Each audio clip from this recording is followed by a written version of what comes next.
How's it going? Welcome back to Sunny Sheets. I'm Carson, and today doing the second book chat on Ascension by Nicholas Binge. So Ascension is a book about a mountain that suddenly appears coming out of the Pacific Ocean. It's a huge mountain. It's bigger than Mount Everest, and there was no trace of it, and then it suddenly appeared. It's a super strange phenomenon. So you've got this kind of shadowy organization that hires a bunch of specialists to go on an expedition up the mountain to see what they can figure out. You've got a Russian biologist, you have an English physician who's the main character, you've got a ex-military Australian, and then just some other scientists and guards and such for protection. I think the format of the book does it a huge service to the creepiness and the sense of dread because they're told through letters that are found after the fact. So the present moment of the story when you start reading is in the future, where someone finds the letters and they're reading about the expedition from a first point of view from the main character within the expedition, I guess, the person we're following on the mountain. So, I mean, that's really all of the plot you can really give away without any spoilers at all. I loved this book. I thought that every character in the expedition was in some way multifaceted. You know, there's people that you like that have weaknesses. There are people you very much dislike, but have some kind of redeeming factor about them. I thought all of the characters had some part to play in either the actual plot points or just the atmosphere of the story. I mean, and there were some scenes that genuinely had my heart pumping and that were creepy and uneasy. Especially, I won't spoil. I mean, I'll save that for the spoiler section. But the opening of the book really sets the tone very much. I thought the opening of the book did a fantastic job of really setting you up for something that you want to finish and you want to keep reading. I think one thing I really liked about Ascension is that even though it's a sci-fi thriller horror that's focused on fast plot points and negative emotions and a sense of dread, it still has some very pretty writing. I have a passage I saved that just to kind of point out what I'm talking about. This passage here. In between them was a river of diamonds. Partially melted ice was broken up into various shapes and sizes that jostled and swirled against one another, refracting the light at 1,000 different angles. Blue dominated the palette, a spiraling mixture of light sky and deep sea, but there were other colors too. Glints of fiery red and orange, tiny stars of yellow, and beneath that, the deep, almost magical white of the icefall. I think I am a reader that really enjoys descriptive and visual writing. And I like fast-paced books. I like fast-paced plot points and action. But I feel like I do need a moment in time to sit within the atmosphere of where we are. I do like the downtime in stories. And I think Ascension has enough of that. Obviously, you don't want too much beautiful, flowery writing because then the overall negative emotions don't stick as hard. My rating for Ascension is a 10 out of 10. There was nothing in the book that I disliked at all. I thought the structure of the story did it a huge service for the way that it is that it feels when you're reading it. The actual plot points were all fine with me. I'll kind of touch on some in the spoiler section, some more specific stuff. But I thought all of the characters were fine. I thought all of them had a part to play, whether it was positive or negative, or a mix of both. And the emotions, I mean, there are some heavy-hitting stuff in here for me. And I don't know, I genuinely loved this book. It is a 10 out of 10 for me. It is one of, if not my favorite thriller book that I've read so far. So if you're someone who's looking, again, for a palate cleanser, for a quick standalone story, and you want something with a sense of dread, and in the likeness of H.P. Lovecraft. From what I've heard, I highly recommend checking out Ascension. So first I want to talk about the things that I liked about the book. First thing for me was the format of the book. The introduction happens from the point of view of Harold's brother. And he explains that for 10 years, Harold was missing. And then at that point presumed dead. And then another 20 years went by. So 30 years total from the events of the mountain. His brother Harold has just been presumed dead, essentially. But then he gets a phone call from a friend that somehow found Harold in an insane asylum. So he goes to visit his brother. And he attempts a conversation. And Harold is just speaking complete nonsense. He's clearly been driven mad. You can't have a logical conversation at all. His brain is just fried. And Harold's brother also notices a briefcase in the cell as well. And then the next day he gets another phone call that night Harold broke out of his cell, doused himself in oil, and lit himself on fire and committed suicide. Which really sets the tone. Really makes you wonder what the hell happened on that mountain to make him go that mad. So then when that happens, he visits the site, and inside of the cell was the briefcase of all the letters. So he gets all the letters, reads them all, compiles them, has an editor run through them, and basically makes, within their world, makes a book called Ascension, and that's sort of what you're reading. So then to add to that, the actual letter format, I feel like did a huge service to how creepy the story felt. Because you can see things over time change. Like you start off with these exact date points. January 29th, 1991, we are at Camp 1.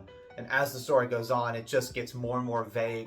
The dates become question marks, and it's like, we're somewhere on the mountain, I don't know. So I think that did another service to the atmosphere.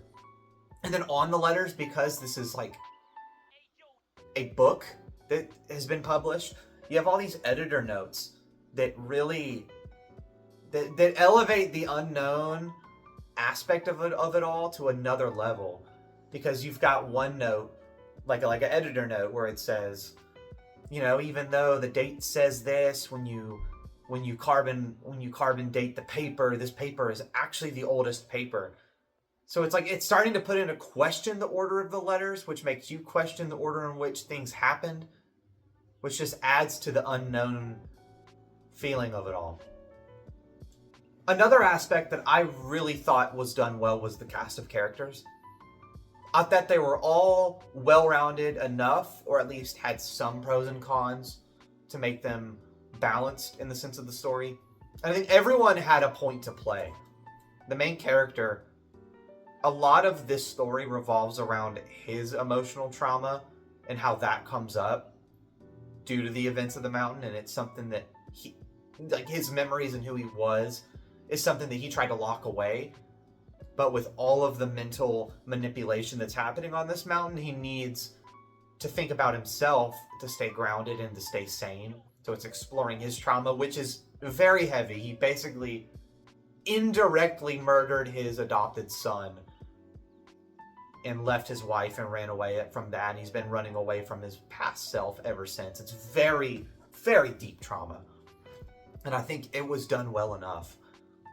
You have Palmer. Palmer is, I think she was a United States ex-military that is one of the more authoritative leaders on this expedition.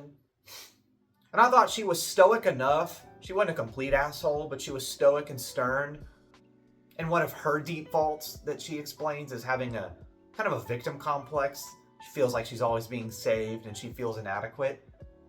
And in her last moments were of bravery, were of her trying to turn that around.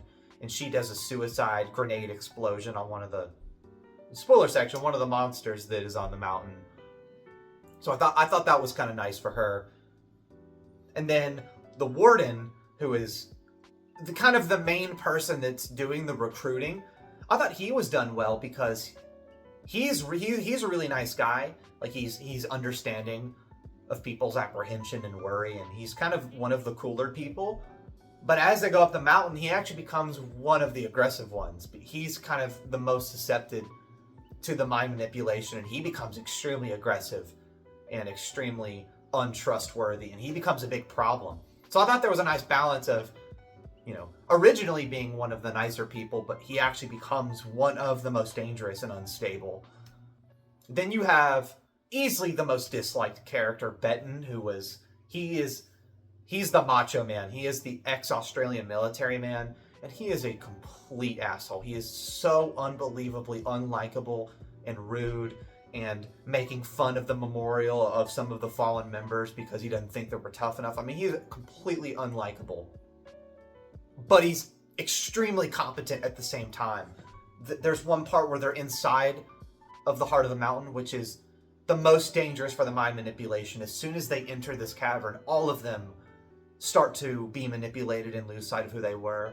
But Benton is the only one who, yes, is a complete asshole, but he's so competent and so laser focused and has such high willpower that it doesn't really work on him. So I thought that was a nice way to add tension by having someone so unlikable and so aggressive and so disrespectful. But at the same time, he's very competent and very sharp. So he was very much necessary on the expedition. And it's just, I won't go through all the characters, but it's essentially like that. I feel like all of them were well-rounded enough to have features that you love about them, but they're deeply flawed, or someone who's very unlikable, but does have a pretty important role to play in the story. When it comes to dislikes for this book, I didn't have any, but I was reading reviews and there was one point that came up a lot, which is fair. I'll give them credit that it's fair, that people hate it. So all of the specialists are different kind of scientists. You have a biologist, you have a geologist, you have a physicist, and the one that is constantly foreshadowed is the anthropologist. It's mentioned. He's just, like, an anthropologist is just verbally included in the list of people. And throughout the whole book, it's kind of constantly questioned, why do we bring an anthropologist? What humans are we studying on the mountain? It's constantly questioned and made weird that there's an anthropologist on the crew. And towards the end of the book, you basically start to figure out that the anthropologist is not a human. It's some weird entity and is clearly something of the mountain. And his name is Neil Amai, A-M-A-I. So if you spell it backwards, it's I am alien.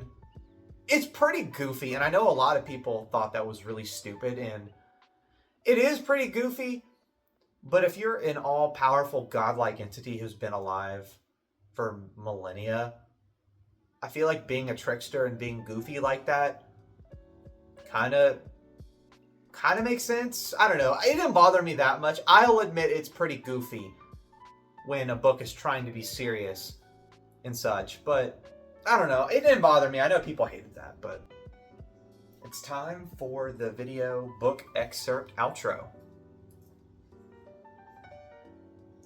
The helicopter. It's shedding a trail of stars. Blue-white magnesium flares tumbling out of it every few seconds, landing in the water below, where they continue to burn, leaving an astral pathway.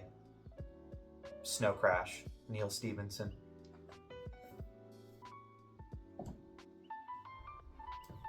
If you made it to this point in the video, thanks for hanging. You know, Ascension's a living example for me to not trust Goodread review ratings.